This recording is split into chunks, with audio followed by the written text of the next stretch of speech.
Hi, everyone. Welcome to season 6, episode 4 of Dualistic Unity. I am a little sapling finding my way, branching my branches out with no particular direction about where they should be going, trusting that whatever is unfolding is exactly what should be unfolding, and that I'm going to be the tree that I am. And when you look out in nature, are there ever good trees or bad trees? Or does everything just have its place? I just have my place. Absolutely. And we just had, such an epic conversation on fear and control and expectations and relationships and how there is no one way. And the best thing that we can do is pay attention. And paying attention doesn't require us to be tense. So you can pay attention and be relaxed, and that will always serve the moment. Paying attention and being there and not needing it to be anything else. And so you lose that desire to control, because you realize that it's all just here. And I can do so much with it if I can just pay attention and take it in, versus telling myself that I can only take it in if I control it, because I never can. And so Dualistic Unity with Jackie and Amanda is on another ride, and we're so excited that you all could be here with us. And bear with me for a second, Amanda. Before we get into it, I invite everybody to take a deep breath in and exhale. Just drop your shoulders. You're chilling where you are. And let's get into the episode. Okay, we are here for another conversation. Jackie, it feels like it's been an eternity since our last episode, even though it was just last week. No, it literally has. And Halloween, that was fun. This is when we're recording it. And I was telling Amanda, I've had a little bit of a rough morning. So we're here. We have coffee and water nearby and Advil. And maybe smoked a little bit beforehand just to take the edge off a little bit. And we're just happy to be here and chatting. We'll see where this goes. Absolutely. Happy Halloween. It is November 1st today, and I stood in last night, but Jackie, you went out. So I love that. It sounds like you had a wonderful time. Tell us a little bit more. And did you wear a costume? I'm curious. And if so, what was that costume? I dressed up as Hermione Granger from Harry Potter. So it was just simple. I had the tie, a little button down, a little skirt, a little wand, and I curled my hair, and it was fun. It was really fun. It was nothing too crazy. I just went to like a friend's party. So my girlfriends picked me up and we went there, and then later we ended up going to a club. And it was fun. I just danced. Um, and I liked that I was just hanging with the girls all night. That's the best way for me to spend the night. Um, Dudes are all right, but when you're dressed like a character, it's like sometimes sometimes I feel like I need to keep my distance just a little bit. Run along, run along. This is not the droid you're looking for. But it was fun. I'm noticing more and more in social situations that I just go with the flow. And I don't really get nervous or think about them beforehand. I'm just like, yeah, okay, well, I guess I'm doing this. And I don't have to think about like how the whole night's gonna go.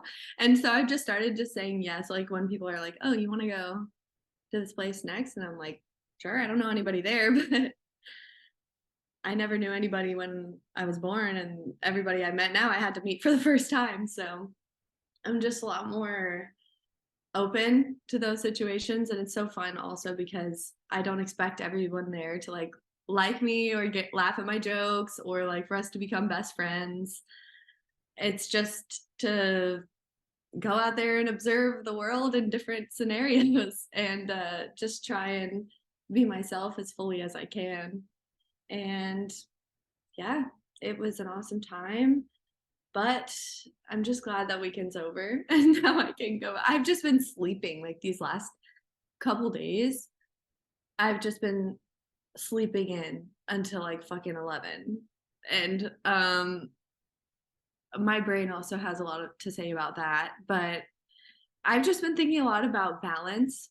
And like I think it's okay to go hard, but then you also have to expect yourself to recover hard, because it literally is just, you need that opposite end of the spectrum in order to balance your whole being, and so you don't get sick and you can continue to just keep this thing rolling. But I think there's such a pressure to like have your morning routine, and I still feel that way, like when I am sleeping in late and I'm like, oh shit, I didn't wake up and meditate this morning.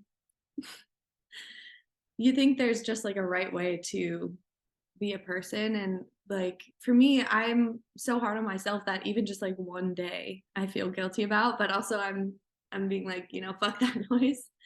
I can recognize that it's bullshit, but at the same time I'm still thinking these things and it's very much still there. So it's interesting. I feel like there's like always always a battle going on inside my mind, or maybe not a battle, just like a heated discussion where both sides have a strong belief. And what I've realized is I'm not either of those voices. I'm just the screen they're being projected on. I am the one who's perceiving whatever it is they're saying, and I don't have to attach myself to any of my judgments about myself. Um, so it's just an interesting process watching it unfold. Yeah, it really is so interesting because it feels like a heated discussion sometimes, and other times it feels like a dance. Like, or other times it feels like playfully passing a ball back and forth, and sometimes it's like lethal dodgeball. It's just like, someone's going down and it's not me. And I'm looking in the mirror as I say that. You're going down, going way down. And and it's me saying this to me. I'm like, my goodness, why does everything have to be so life or death? And it's just this need for control. And I've been really exploring, or not, look at that, so funny that I'm saying like I'm really exploring, like for the first time we've explored this. Like, no, it's just I'm exploring it again. The experience of control, and admitting to myself that every single time that I want to control a situation or another person or control the end result that I'm going to experience, it's always that motivation to have that control is always driven by fear. And what's so funny is that, or at least it feels funny now, that I only want to control it because I'm scared, but I could never control it. Like like no matter how many walls I build, 1,000 more walls couldn't predict or prevent what I'm scared about, which is uncertainty. I'm scared of something unknown or someone unknown happening, and I don't know what I would do in that situation. And so instead of having faith in myself in that situation, or in them, or in just the environment, I instead am thinking, oh, I'm just going to put up another wall. Like if another wall is going to prevent a different uncertainty from arising. So let's say even if that wall is successful at keeping away what I'm scared of, let's say it's job security or love security, which what I'll call like your relationship security. Like, you can't guarantee that a job will be there tomorrow in the same way that you can't guarantee that a person will be there tomorrow. And so there's no such thing as job security and no such thing as love security. Like you're never going to be able to guarantee that someone will be there tomorrow, that they will want to be, or that you will. And so but you can try to put up these walls, and oh, I'm going to just get to work early on time, and I'm going to stay late every day, and I'm going to do every project, and I'm going to think of new projects, and even that won't prevent your company from being sold to another company and everybody at the company that you're at now getting laid off.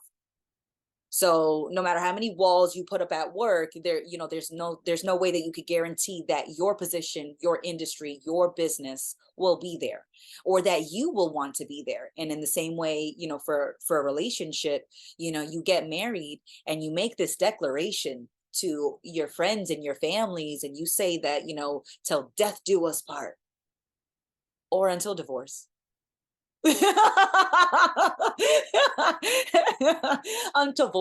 Until divorce do us part, like, why couldn't we say that? And when I was younger, it always seemed so much more romantic to have somebody make a promise to you. And now I'm at a place where I don't need you to promise anything. I don't need you to promise that you'll be there tomorrow, because I will be there tomorrow. I know that for sure. I will be there, and we will figure it out. And if we still want to hang out, cool. And if we don't, good times. Like, we had great times. Like, it wasn't all just like, you're damned, or I curse my exes. It's like, no, it's like we had good times and we didn't want to spend any more time. That's all it came down to. We had good times, we had challenging times, and then we didn't want to spend any more time on each other. And it's literally that simple. But I still imagine that they're still living their life for them, because that's what I'm making, that's why I'm making an effort to do. And so it's been interesting to realize that the times that I wanted to control a situation or a person, I was just scared, and I only wanted to make myself feel better, because the only thing that my walls will do is make me feel better, because they won't protect me from uncertainty. They won't, and I won't be able to predict it or prevent it. And so the only thing that my walls ever do is make me feel better. That's it. And that was like what felt like a bitter pill to swallow recently. And the most fucked up part about is they don't actually keep you safe. Like, they don't actually make you feel safe, because deep down you're doubting, what if they knock the wall down? What if they jump over the wall?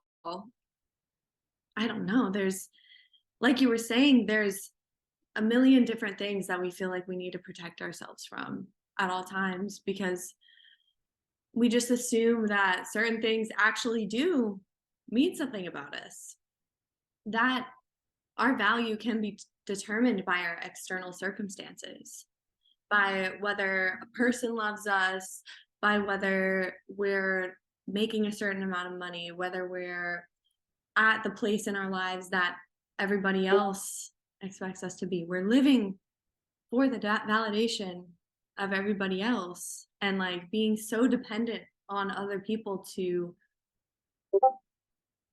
fill that hole within yourself, or to like give yourself love, because your relationship with yourself is so toxic and horrible. Like, literally, for so long I was the biggest bully to myself, and I made my life hell by what I was choosing to believe and reinforced myself. And I was looking for everything outside of me, scrambling to like force things to fit into my life and force things to make me feel a certain way. And then when I didn't feel a certain way in those situations, I would think there was something wrong with me. And like, until you realize, oh, I need to probably mute Discord, but until you realize that, like, you don't know, like, there is no certainty. Like you were saying, Amanda, like, there's nothing that we can do to protect ourselves from that reality. And that's scary. Yeah, that's totally fucking scary. But only scary from the perspective where you're viewing yourself as Jackie, or as Amanda, as the limited idea of what you think you are. Because once that's gone and you think you're all that's that, then you're like, I will cease to be, and I will fade into oblivion, and nobody will care about my struggles. Nobody will care about my legends. But like, just also recognizing that there is no separation, and life just continues to take different forms and shapes, and evolution continues on. we don't end at our skin. Like this whole thing is one thing. And our will is the same sense of will that everyone else has. And also the way I think that's the organizing principles of the universe are God. Like that's intelligence unfolding. And that's the same thing we are. We're intelligently designed, but not in terms of human intelligence. I'm forgetting completely where I started going with this. I think we were talking about relationships in particular. But with relationships, I kind of agree. Like I'm at this point in my life where I don't feel like there's a need to put a label on it. Maybe. I still don't know because in my last relationship that was like 7 months ago, we were like officially boyfriend and girlfriend, whatever, exclusive, like, and honestly, that made me feel really safe in my relationships. But what I learned from that relationship as well is that even if everything is right in terms of the relationship, like the communication is there, it's just easy. There are other things in life that pull you different directions. And that's something you have to accept as well, that you might just change and be pulled a different way. And you're going to keep floating whether you're with that person or not. Like you're not going to drown in the ocean of uncertainty. You're going to keep floating, you're going to keep swimming and getting it through. And you don't need, one person isn't the solution to your whole life. Oh my gosh, that would be honestly a nightmare. To like go to one person and expecting them to meet all your needs. I don't know about you, but I get sick of people after a certain amount of time. Like nobody is perfect enough. You know, they are, and they aren't. Like we are perfectly imperfect. But I don't think we should feel pressure to like find the person that is just perfect for us in every single way, because nobody's going to be able to fill that hole, and you should not expect them to either. Like that, this is not a fucking fairy tale. This is not a Disney movie. They always end after happily ever after, but in real life, I feel like relationships come and go with like seasons, and there are cycles that we move through, I think, throughout our life. And relationships are one of them, friendships are another. And you know, different interests or careers that we enter, like all of it is meant to come into our lives. And it's not even that it's meant to, they just do. They come into your life and they teach you something, and you don't need to resist those experiences, even in terms of relationships, because I think that's something I do, is really resist relationships because I know they're going to end and I know that I don't need them. But at the same time, there's so much value that I've gained from my relationships just in terms of what they've taught me about myself. So that was a really long rant all over the place. I'll pass it over to Amanda, but I'm feeling the flow today. Absolutely, keep it coming. I love a good rant, and it made sense to me, like how much it does make us feel comfortable. And so the relationship label is another wall from that uncertainty, like, oh, I've got my person, I have been selected, I have met someone's criteria, I am good enough, people, it has been said. And that makes you feel better. And there's nothing wrong with that. There's nothing wrong with marriage, there's nothing wrong with genuinely wanting to make that promise to someone, and there's certainly nothing wrong with fulfilling it. If that is your choice and that is what you want to do, and it's organically working for both people or however many people are involved, fantastic. It's just that I'm noticing that I am needing less and less promises from people, and less promises from work, or less promises from myself too. I'm just not needing to promise to be anything to anyone, including myself. And that has been a different experience, because I a part of me still wants those promises because I'm so used to that idea. And it's so funny when I think about Disney, and I love that you brought them up, and the happily ever afters, because what I failed to realize was that the story kept going after happily ever after. Like Cinderella and the prince, they get married happily ever after, right? The movie ends, but the relationship has just started for them, technically, in so many ways. And they haven't, you know, decided what their day-to-day experience is going to be like because they just met. They're two strangers who just met and just happened to click, and they're meant to be, right? But she doesn't know where he hides his crusty socks. I don't care if there's an attendant that finds those crusty socks and then cleans them. He still makes them. He still makes crusty socks. He still takes them off near his bed. He's a person like anyone else, Mr. Prince, and so that's why I love the idea, or at least the option of living with a partner or living with somebody that you're spending time with, to get to know them, or at least I used to, but now I kind of love the idea of just being in my own apartment for the rest of my life, like my own little bubble, my own little space, and because that's a way, for me, that's a way healthier, or I guess maybe not healthier, but it feels like a very easy way to make sure that I remember that I am my bubble, right? And so my apartment feels like my bubble.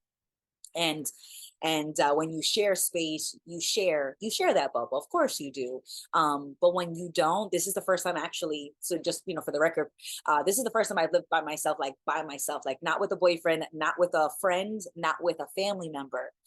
Like, I'm actually living on my own, and I love it. I love it. And so are you, Jackie. Like, I love that we are both experiencing this, because, oh my God, I highly recommend it, everyone. There is nothing like living on your own, in your own apartment, in your own designated bubble. Like, there is nothing like it. And it's certainly an experience that I recommend, because it feels so freeing and a little isolating. And so the example or the analogy that I compare it to is that sometimes it feels like I'm in my own personal one-person oasis. And sometimes it feels like I'm on a deserted island, and I destroyed my own boat to leave the island. And I'm like, oh no, what were you thinking? What have I done? And then I think, oh, maybe, I am 31, I'm turning 32. Like, I'm supposed to be married by now. I'm supposed to be in a house that I own. I'm supposed to have kids by now. I'm not supposed to be living on my own and loving it, sometimes not loving it.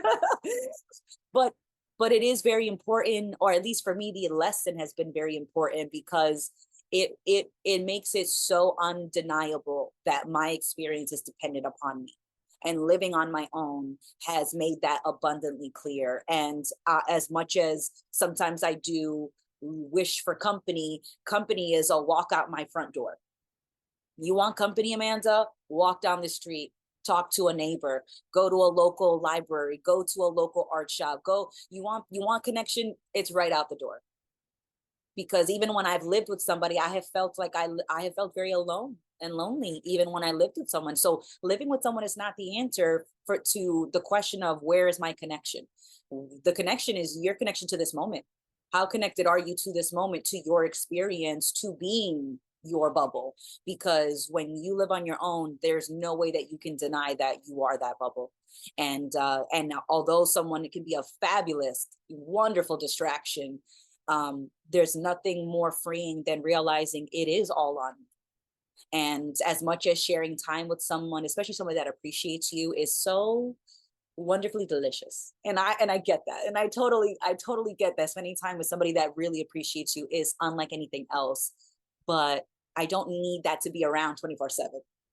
Right. I just don't. And because I'm ultimately alone in my thoughts or in my experience of Amanda. And so as much as having a boyfriend or having a partner or having a roommate feels great, they will never be able to help me, or they won't be able to ever get me to avoid actually feeling like it's just me. Like, that feeling never goes away. Once the distraction is gone, it's like, oh yeah, it's all on me again. No, it was always on me. It's just that your distraction made you, or you forgot because of the distraction, but it never took away the reality that it is always on you, whether you are together with somebody, officially or not living with somebody or not, like all of those things are secondary to you always being your experience. And so it's been interesting because it's not that I want to be away from relationships, because you're always in them. Like even if you're official or not, like you're in a relationship with someone, whether it's casual or they're your boyfriend. Like you're talking to them, you're spending time with them, you're spending attention on them. You are invested on some level. That sounds like a relationship to me. And it matters just as much whether you say it matters or it doesn't, because you are that relationship. And if you don't, and if it doesn't matter to you, then why are you in it? And there's no real line between different levels of relationships.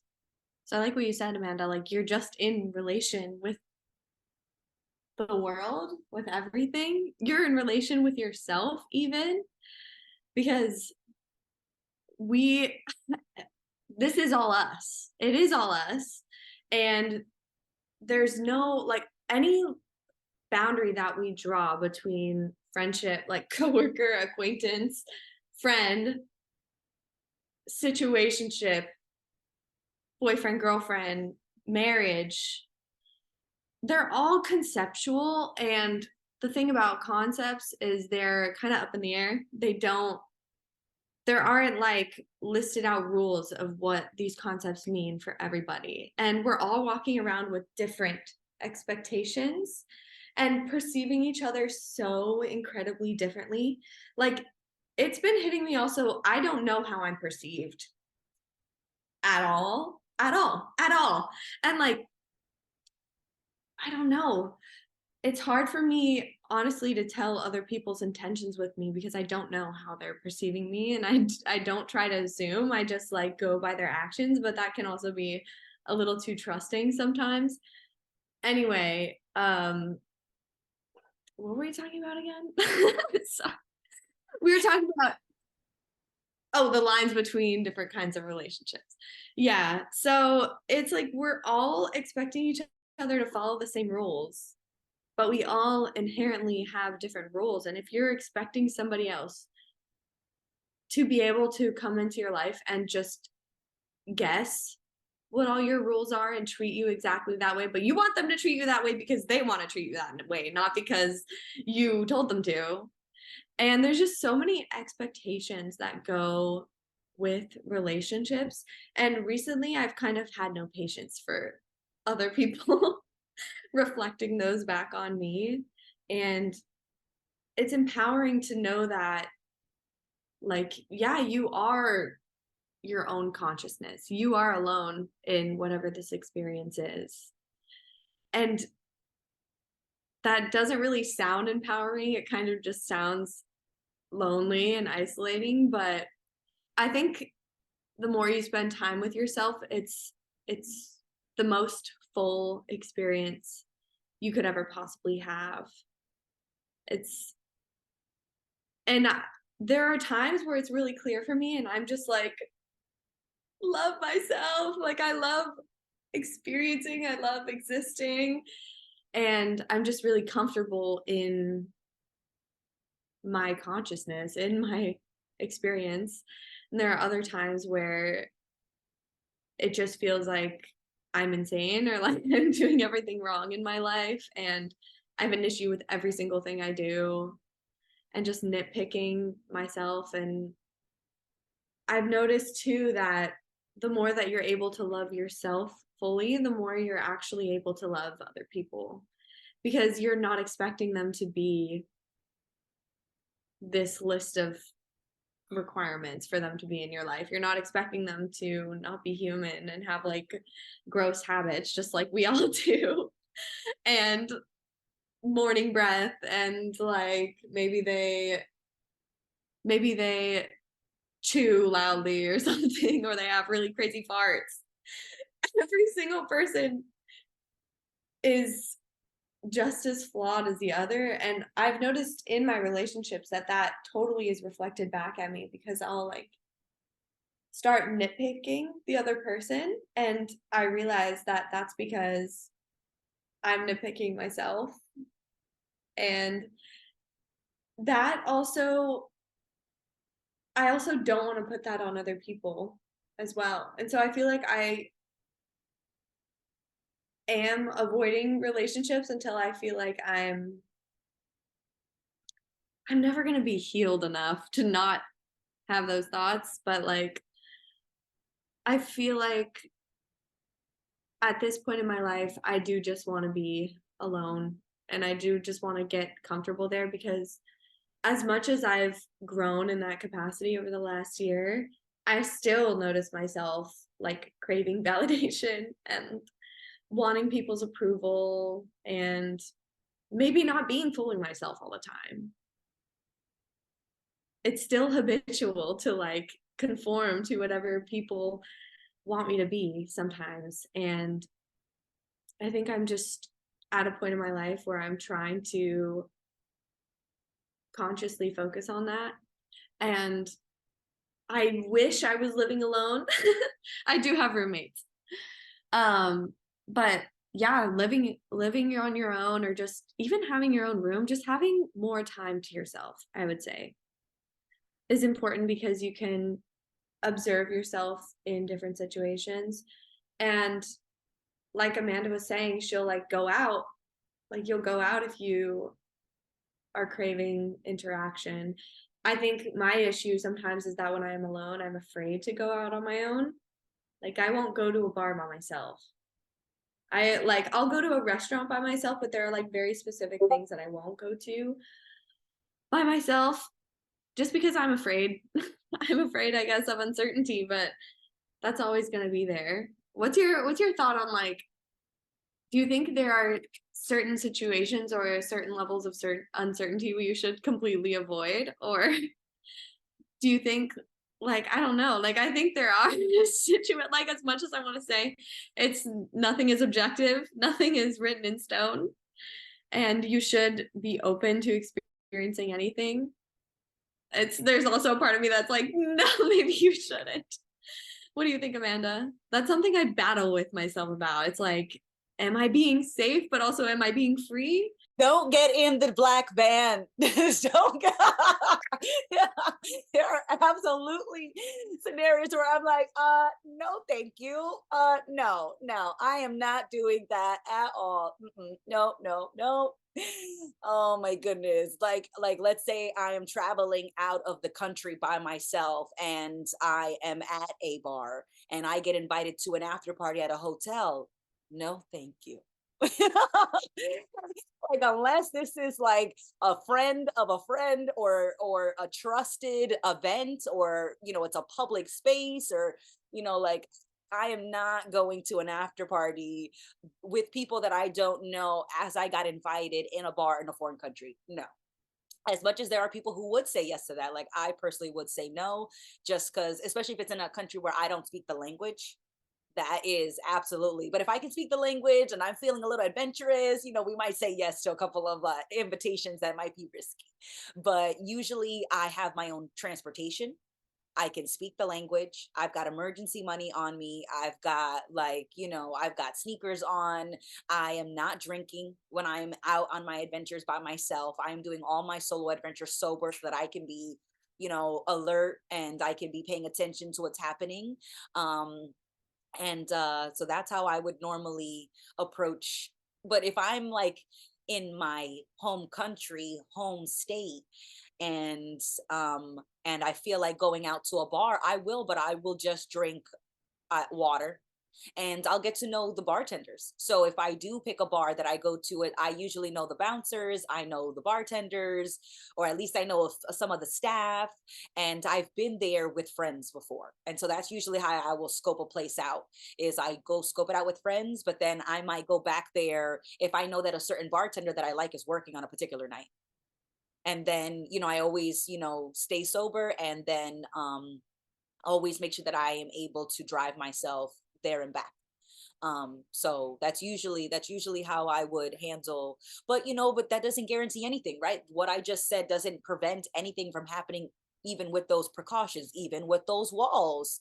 There is but you know what it does? It makes me feel better. Like that's what my walls do. My walls make me feel better, and sometimes they are successful and they do reduce the likelihood of something happening, but they can never guarantee that nothing bad won't happen. That there's never that guarantee, because that can always happen. And so, it's like, when people think of the dualistic unity retreats, they think of those as places where bad things could never happen. And it's not that a bad thing will happen or won't happen. It's just that there is no moment and there is no place that you could guarantee anything. Like, you just can't, you can never guarantee what will or won't happen. So it's not to make people feel panicked, and it's to say that paying attention will always serve you. I don't care if you are at home or in a foreign country by yourself with friends at a D retreat, on some random adventure, taking a last minute flight to the Bahamas or wherever you would like to go. Paying attention will always serve you, and you don't have to be tense to pay attention. So that is like the best thing that I would tell anyone to do, regardless if they're by themselves or not, because paying attention is how you notice the red flags or the green flags. It's not just about noticing red flags. It's paying attention. You get to appreciate, wow, this is so incredible. I can't believe we're here. Or paying attention will be like, oh, snap, that drunk person is getting a little reckless. You guys want to leave this bar? I'm thinking, like, I don't want to see where that party's going. And you're just, and all you're doing in both situations is just paying attention to what is happening, whether you want to call that good or bad. Just pay attention. That's the best thing I can say. Because there is no safety. That's the safest thing you can do in a world of pure uncertainty, is pay attention. And I think just with experience, you start to notice things that before you didn't. Let me close Discord real quick. I noticed that there was a Discord sounds in the first episode that I recorded, season 5 episode something. It's anyway, so I'm trying to be aware of that. So yeah, there really is no certainty. There is no safety, and investing in those false senses of security really just take your energy out of the present moment, because it's like immediately as you start thinking like, or you're maintaining concepts about who certain people are or how certain situations play out, like you're back here, like you're sitting back a little bit and you're just trusting that your concept is of what's going to happen is what's going to happen. And so you're not paying attention as much. You're not as able to respond, and things catch you off guard. It's like in my psychology classes, I learned about perceptual blindness. And it's like when you're expecting a certain thing to happen, your brain just straight up will not perceive certain things that don't align with your concept of the world. Or even with things that you don't know about yet, you don't notice them, but then once you learn about them, you notice them all around. Like our brains don't perceive what we don't already understand, or don't, like, we can miss things. It's very easy for us to miss things when we're relying on concepts. And it's not really possible to just throw all your concepts out the door. I feel like they are kind of habitual and they operate subconsciously under the surface. But I think just being able to remind yourself when you are caught up in thought about a situation or caught up in fear, because fear doesn't go anywhere. Fear is just you exhausting yourself internally. And that also takes away from your presence in the moment, your ability to respond and to operate with a level of discernment rather than just out of habitual fear. And I think that's how you take advantage of situations that may arise that are good, that normally you would have pushed away out of fear, because you can know like, oh no, this, and I feel like you get better at sussing people out the more that you pay attention, the more context you gain. But yeah, it's just also knowing at every level in that interaction, you have the choice. You have the choice to leave. You have the choice to be like, okay, no, this is like, Like, it's not like if you agree to go to the party and you get there and it says you have to stay. Like, you don't have to just keep saying yes once you say yes. You can walk down a path and like notice the trap and be like, I'm gonna turn around. You always have that opportunity in literally every moment. I think we have a narrative that we have to, like, there are certain crossroads in our lives, or like if we didn't change something when we thought we were supposed to change it, we can't change it now. Like, that's the whole like New Year's resolution thing. Like, people like put off change until the new year so that they feel like they have a reason, but it's also just avoidance of taking responsibility in the moment. And yeah, I think we run from that responsibility, but in reality it's our greatest strength. That's where we build that faith in ourselves, and we make a decision and we trust ourselves and we keep doing what we're doing and we keep moving forward in life. And that takes an ability to see the moment for what it is, see yourself for what you are without judgment, and just steering the ship a different direction. I like how you said that, making a decision and trusting yourself to stick with that decision until you don't want to, in the same way, when you talked about being single and not being in quote unquote official relationships with a partner. It's you're going to stay in the decision to be single until you decide to make the decision to enter into any kind of relationship with any kind of label. It's you stay in that until you decide you don't want to be there anymore, and trusting yourself when you're making these decisions to come and go, to grow. And growing doesn't happen in any particular way. You never look at a tree and think, oh, that tree is not a good tree because one of its branches grew at an awkward looking angle.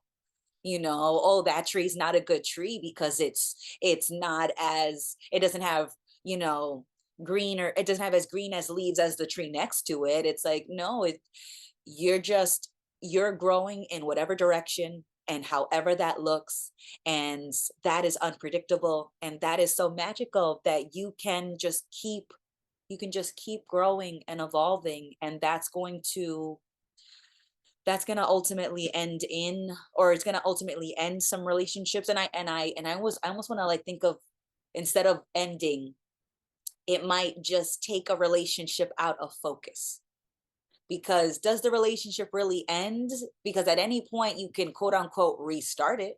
You can reignite, or it can revitalize. You don't talk to someone for 5 years and then you talk to them every day for a year and then you don't talk to them for another five. Does that mean that for those two chunks of 5 years that the relationship didn't exist? No, it was there. It's just that it was out of focus. And so that out of sight, out of mind, but it's not out of sight obliterated.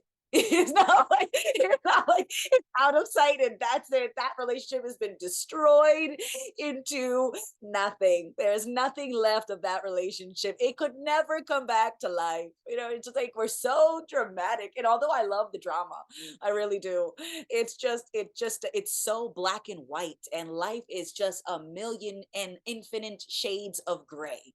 And so are our relationships. And I like how you said that earlier in our chat today, was just that, the depths of the relationship don't validate the relationship. Like, just because a relationship is casual doesn't mean that it's not as worthwhile or as valuable as a relationship with somebody that you have chatted with and shared some of your deepest secrets with and you've known for 50 years. It's, the relationship with the 50-year length of time is just as important as the one off moments that you share with a stranger in the street, and maybe they give you an umbrella on a rainy day and they say, oh, my house is around the corner, you know, in case you have to walk farther, take mine, and you never forget them, and then you never see them again because you didn't know that they were moving out of that house a block away the very next day, and so they helped you knowing that they'd never get their umbrella back. And isn't that moment just as magical as the one that when the relationship and the magic of 50 years? Like, the length and the depth of the relationship doesn't validate it. They're all valuable. They're all equally important and deserve your attention when you're in it. You know how, so whether it's in focus or out of focus, all of our relationships matter because they all reflect our relationship with ourselves. And that's a you know, of how much I'm appreciating. I don't need anyone to promise me anything because I don't need anyone to give me what I am not already giving myself. Like, I'm comfortable in my skin, and when I don't feel comfortable, I look at that. I don't look for someone to never make me feel that. You know, I don't look for someone to never make me feel like I'm not, like I'll always be comfortable. Like, no one could promise me that.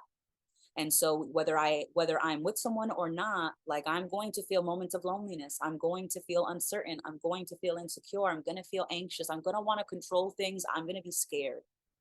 And so a relationship with someone else, quote unquote, will never eliminate those experiences from happening again. And so that's why I don't need anyone to promise me tomorrow, because what are we doing right now? How are we spending right now together? That's way more important to me than what you could promise me tomorrow. Even if you could guarantee me tomorrow, how are we spending today? That's my priority. And thinking about tomorrow is literally sapping the energy out of the moment that you're having right there. Like, you're both off somewhere else and not really seeing the person in front of you. And I think that's where a lot of relationships grow cold, is that you meet somebody and it's exciting because it's so uncertain and you're getting to know each other, but then you settle an idea of who that person is and who you are, and then you start interacting with that concept and not the person in front of you, and then you wonder, why are we so disconnected? Why are we completely on opposite pages? Like, I don't feel seen. It's because we're trying to feel certain about who the other person is and who we are always. And like I said, like, we're expecting people to live up to expectations that we made up and we did not agree upon. And everybody has different expectations and different needs in terms of like their own wound. They're like, I don't know. Like, I think love is so, the way that we expect to be loved varies from person to person.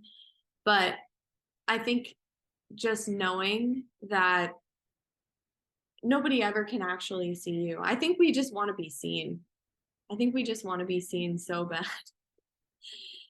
And recognizing that nobody can ever see you because nobody can experience your consciousness. You stop expecting people to do that. And then it's like, I don't need you to make me feel better. I don't need you to validate me, because I'm also trying not to validate myself. Or like, I just know that any sort of validation isn't talking about me. It's talking about something that just isn't me. And although that can make me feel good sometimes, it's like, I'm not trying not to attach to it. And I do think that maybe the most genuine and real forms of love can come out of that space. Love without, like, actual unconditional love. And that might not be with one person. That might not look like a committed relationship where you're together, living together, having children, having, going to the courthouse, like signing documents. It might not look like that. But that's probably way more fulfilling than having a picture perfect family and feeling alone. So it'll be interesting to see how that unfolds, but I think it's hard. There's not a lot of people out there who are letting go of need and attachment.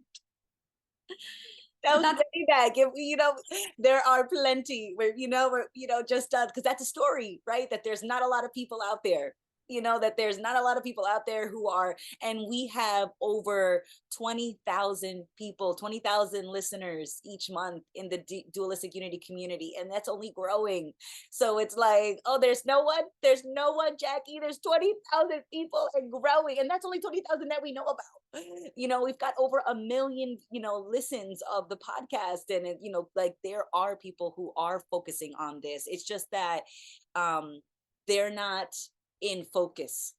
They're not close enough. And because you don't see them doesn't mean that they don't exist, that they're not there, because I would have said the same thing about just friends, let alone partners that wanted to have these conversations. And I was I couldn't have been happier to be wrong when I found the Dualistic Unity community of just people having these conversations, bursting their own bubbles, calling themselves out, making themselves feel uncomfortable, or at least not trying to not feel uncomfortable. And so like I want to make sure that we don't just tell another story about how hard it is to find somebody, or how hard it is to make these connections or have these conversations. It's not that it's hard, it's just that it's not frequent. It doesn't happen often. You don't see it everywhere. It's not mainstream, but it's there, and we are examples of that. So the person who is not us, who is saying this, might find this episode and see, holy shit, I thought I was the only one. And look at these two girls having this conversation, calling me out in North Dakota or wherever, just thinking that they're all alone, or that there's no one who wants to have these chats. And there are, we just maybe haven't found them yet. That conversation in particular hasn't started yet, but the potential is there, and we're only making it easier for these connections to happen, for these conversations to happen, because we are the bridge. We are the bridge to this being more frequent and more commonplace. And that's enough. I don't need to meet all these amazing, wonderful people right now, but I know they're coming. I know, like ideally, just there would be 10 eligible bachelors who who live in my neighborhood, who are just being themselves and letting go of their shit. But why do I expect that? It just is what it is. And yeah, you're so right. There are people even outside of this community, because this conversation is bubbling up all over the place. And even in terms of like the yoga world, because that's something I'm tapped into, I do think there are plenty of people who are seeing this and who are becoming more comfortable with facing their shit and letting it move through them and express itself however it needs to. And just, I think there are people out there, but I don't need them. I don't. If I were to be alone forever, that'd be fine. But what do I even mean by alone at the same time? Because yeah, I'm alone in my consciousness, but also surrounded by so much. Like if I maybe if I were to like go to a different planet or something, there wouldn't be relations, but that's not going to happen. And even then I'd be thinking about my family and we'd be connected. Yeah. What was that fucking Nobel Peace Prize about, like the non-local universe?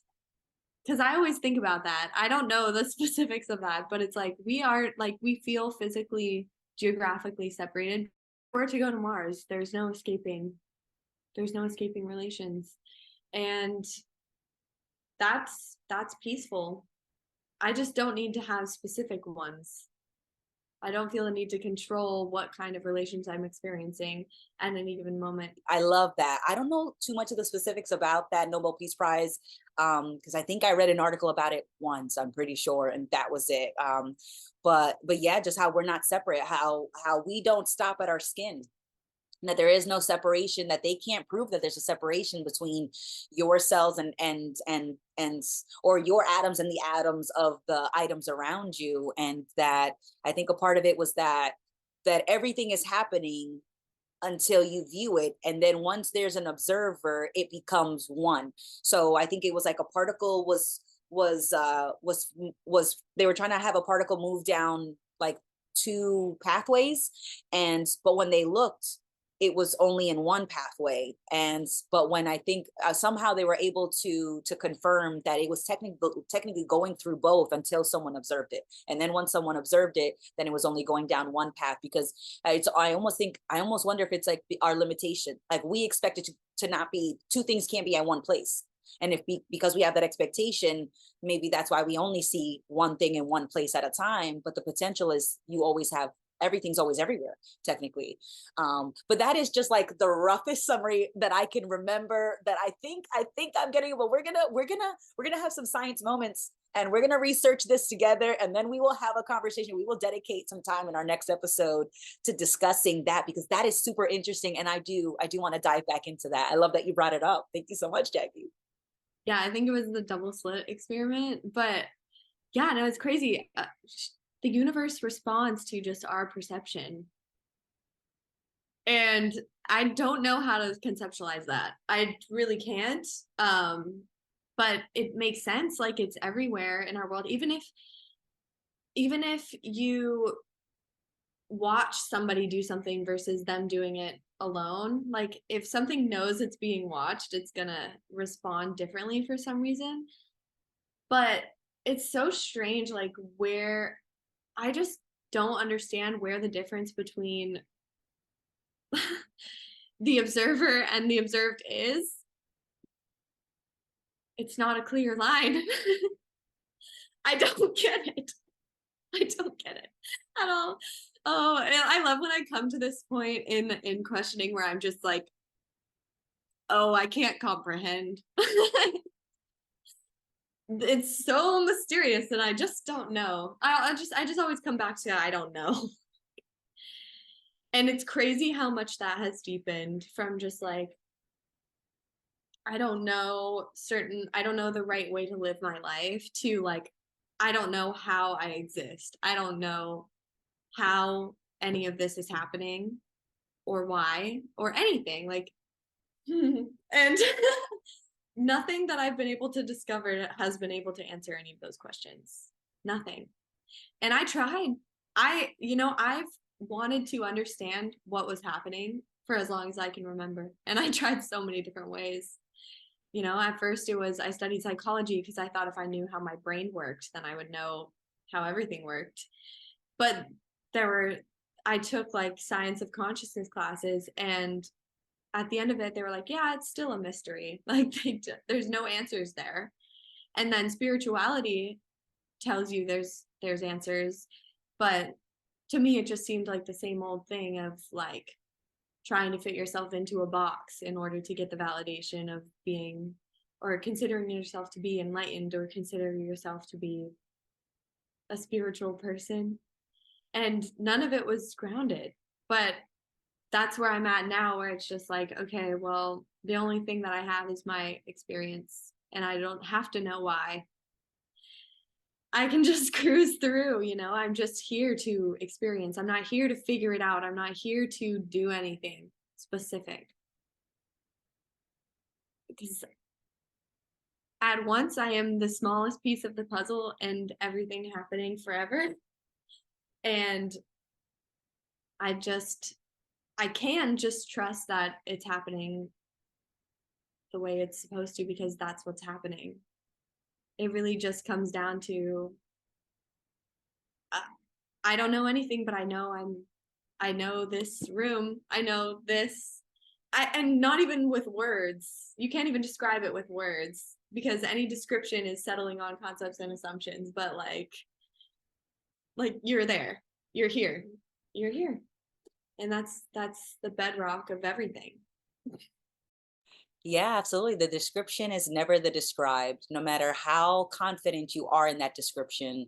And it all boils down to control, or at least it feels like a lot of this boils down to control and fear. And just you want to be enlightened because you're fearful that if you're not enlightened, you'll suffer in hell for an eternity, or that you'll suffer in an eternity on a life on earth. you think that by controlling the situation you won't be scared anymore. And i've never I've never been able to experience no fear behind my walls. I was scared behind my walls, but it all seems to come back to fear and control and not wanting to pay attention. Like legitimately, like the idea of paying attention used to feel like a burden, because I used to view it like something that I had to do, not something that I have the opportunity to do, because paying attention is almost like drinking in the moment. And when I'm paying attention, I can drink in more. But if I feel like I have to drink, then it's like, oh, but it's like I never have to do anything. But when I don't pay attention, I don't like that experience. And fear and control are tied to me paying attention, because I I think that if I can control the situation, I won't have to pay attention and I won't have to be scared. But that's bullshit. It's I The control only ever made me feel better because I pretended that the control was my solution to the fear. That by controlling the situation, I don't have to pay attention because I know what's going to happen. I know what's going to happen. I know what you're going to do. I know what I'm going to do. And so that means that I don't have to pay attention anymore because I have controlled this moment. And by controlling this moment, I have nothing to fear. And yet somehow I was still scared. So the plan was for shit. And it really just was all boiling down to wanting to feel better. And so that's why it's like, being enlightened is not a destination. It's what's the way that Ray said it the other day, which was it's not enlightenment, it's a lightening. Like things are getting lighter. Like that's what I have felt most often lately, is that my life feels lighter, my relationships feel lighter, my day-to-day feels lighter. I don't feel like an enlightened being, but I certainly don't feel like I'm carrying as much weight. And all I ever had to do was put the weight down and stop, or either put the weight down or stop picking up more weight. And that's been awesome, because I'm like, son of a bitch, why did it have to be this simple? I wanted life to be difficult and complicated and for me to be helpless so that I could be the victim, because a part of me thought that I couldn't handle being my whole experience. But even then, even when I'm the victim, but my whole experience is being the victim. So I've never not been my whole experience, even when I pretended not to be. Even when I pretended to be helpless, all I was having and creating was this helpless experience. And so it's like, well, so I can't get out of this. I am the experience. Yes, you are the whole experience. So live it up, have fun, enjoy it, relax a little, have a lightening if you can. And when you notice that things are getting heavy, maybe ask yourself, what am I holding on to? What am I telling myself that I should do? Because you never have to do anything. We're learning, we're growing, we will stumble. I saw one of your TikToks earlier today, Jackie, and I loved it. We were talking about like walking and how you fell 100 times on your face, right? And you didn't give up after like the 10th try, like that's it, no more walking for me, like, no. I love how you said that, because that's the perfect example of an experience that we all went through. If you are a walking adult, you fell on your face 1,000,000 times as a baby. There's no way that you didn't. You had to, and that never stopped you. So why does metaphorically falling on your face hurt more? Oh my gosh, I'm cracking up because I'm just thinking about like how soft we are. Like when we were babies, we were hard. We would just keep going. There was no reason for us to not just keep trying shit, even though we probably looked like idiots. And we didn't care. We didn't care. Like we were just intelligence learning how to pick itself up and move through the world. And along the way, we pick up all this weight, this fear, and it's just cracking me up. Yeah, the fear is just the victim mentality of being like, things shouldn't happen to me, and I couldn't handle this. Little old me could not handle I am a princess and I should be protected in a castle.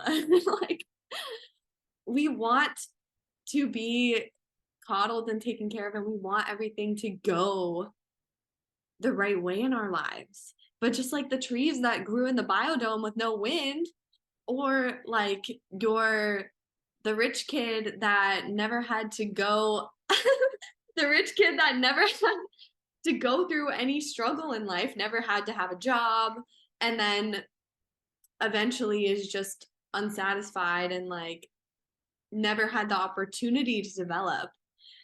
We don't want to become that. And it's so crazy that we fight against uncertainty and challenge and adversity in our lives so much. We think that's something that should not happen to us, and that our whole life should be easy and simple and happy, and we should feel good all the time. We wouldn't like the reality of that experience. Pain and adversity and all of the things you're afraid of are what would make you grow. Our brain just doesn't want uncertainty because it wants to feel safe evolutionarily. Like, we just want to keep surviving, and we want to feel like we're doing the best we can, but we've almost gone beyond that like animalistic way of thinking about the world and about survival. And now it's all just dealing in concepts. Like, our fight or flight reacts to the idea of ourself. And it's just a self-created prison. It is. And I think the bravest thing that you can do is recognize that you're always going to be afraid. Like, we just are all in denial collectively as a society. Like, we think if we have enough money, if we reach enlightenment, we're not going to feel pain. We're not going to feel insecure. We're not going to go through shit. And so when people get there and they do, they're like, what is the point of all this? And they go into a spiral because their whole life they've invested in something that they realize isn't real. It's not real security. Real security is, well, first of all, it doesn't exist, but the closest that you can get is, I don't know, let me pay attention. Let me use my context clues, but know that I'm never going to know for sure. I don't know the answers, and I never will. That's all there is to it. So that's the bravest thing you can do, because fear is just hiding. Fear is just being in denial that you can have any sort of control over a situation by thinking about it, and you just can't ever. No, and it's we appreciate the win more the older this tree gets, you know. Just because I realized that, you know, the wind is a part of the environment, a part that I can't ever get rid of, and I wouldn't want to, because like in the example you gave with the biodome, you know, the trees had no reason to dig deeper roots because they had no resistance of the wind pushing on them. In that same way, you know, we dig deeper roots. Like, we toughen up when you get knocked down. When a bone breaks and it heals stronger than the original bone that broke. We are like that in spirit, in mind, as much as we are that in body, at least with our bones. And I love when you see a picture, or you notice something on a walk on a mountain, you know, like this little tiny tree sapling that's like growing in this most uncomfortable position between two rocks. And you're like, wow, life finds a way. We are that same persistent, you know, unstoppable life force. We are that, you know. And they try to credit it to humans having an indomitable spirit. It's life is unstoppable. Life always finds a way, and we are another expression of life. We are not as limited as we'd like to think we are. And the only way that we really get to experience that beautiful persistence is when we get knocked down and we get back up, when that tree seed is tucked between those two rocks and the water's dripping on it and a leaf falls on it and the leaf decomposes and it absorbs the nutrients and that little sapling just bursts through. It is a why not? If I've got the nutrients, if there is an opportunity, like, why not? You are life. And no matter how much it feels like you are at the mercy of the environment around you, it's just that maybe if we paid attention a little bit more to the environment and less about our thoughts or less about our opinions, maybe we would notice other opportunities. And what comes to mind is that quote that's like, a door closes and a window opens, and but we spend so much time looking at the closed door that we don't notice the window open. We don't notice the other one door closes and 15 other doors open, but you're so crushed by the one door that closed that you don't notice the 15 other doors that had better, quote unquote better, we're just using for the example, opportunities for you. But if you're not paying attention in that hallway, then you're going to feel like you are cursed. I was born in front of this locked door. I will never know what it's like to be on the opposite side of a door. Why have thou forsaken me? And all you were doing was just throwing a tantrum. And instead you could have looked up at any time and been like, oh, is that an amusement park I see in that one door? I still don't know what's on the other side of this door, but we're going to go check out that open door because we just happened to notice it and we just decided to go through it. And then we could go there and we could have a horrible time, quote unquote, at that music park. You walk right back through that door and then you go into the door that has the mountain landscape and you feel and you enjoy that. It's like, even if you don't like something, just keep walking, just keep moving forward, because things only last as long as you settle on them. And you actually can't stop walking. So it's either you're walking in place in front of the door that you think you should be going in, and you're stagnating in your life, and you are probably getting increasingly frustrated by the moment, being like, I'm walking here, I've been walking here for years and it still hasn't opened. Meanwhile, yeah, you're past, like, there are so many other opportunities that are in front of us in every moment, and the only thing that stops us from looking at them is our concepts of the world and concepts about what our life should look like versus what it is. And once you recognize that it is just what it is, and that your idea of how things should go is just one out of literally infinite trillions of other ways it could go, you start to like look around a little bit. You like zoom out. You zoom out, like your peripheral vision opens up, and you're like, because if you're just hyper fixated on that door, you have blinders on. You can't see what's going on down the hallway. Completely. You're like, please open, please open. Oh God, I'm having the best time. It's, yeah, like we're always going to be walking. So do you want to see do you want to take a walk around? Do you want to wander aimlessly, or do you want to follow a map? Be like, no, we have to go 300 feet this way, then like, that's so boring. Like, it's way more interesting and exciting, and you'll learn so much more by just taking whatever path feels fine in the moment, and you don't have to have an idea about where that's going, because that idea is the map. And yeah, I think honestly this might be a good place to stop this episode. We've been going for like an hour and 20 minutes. Fuck yeah, Amanda, this has been an awesome conversation. I think we really got into a good flow with this one. I can tell we're a little bit more relaxed than we have been, so yeah, it's cool to see how this is already growing, and it's only our second episode. That's right. I am having a blast as well. And I do feel, more relaxed because, as we're doing this, I'm letting go of how I should do it more and more. And I agree, this is a great place to end our the episode, season 6, episode 4. Oh, you know what? We might need to cut that part out of the episode that I say, because we have to record our intro. So Okay. kick us off, Jackie, and then I will give a brief, tiny little summary or description or something after the intro, and then we'll wrap this baby up. Wait, but should we say bye to them? Oh, Because you know what? We are. we That's should, right. Right. we should leave this in. That's right. That's right. We'll leave this in. Thanks everybody for joining us for another epic conversation, and I'm so excited to just be on this step right now with you, Jackie. All the other steps, I'll think about them when we're on them.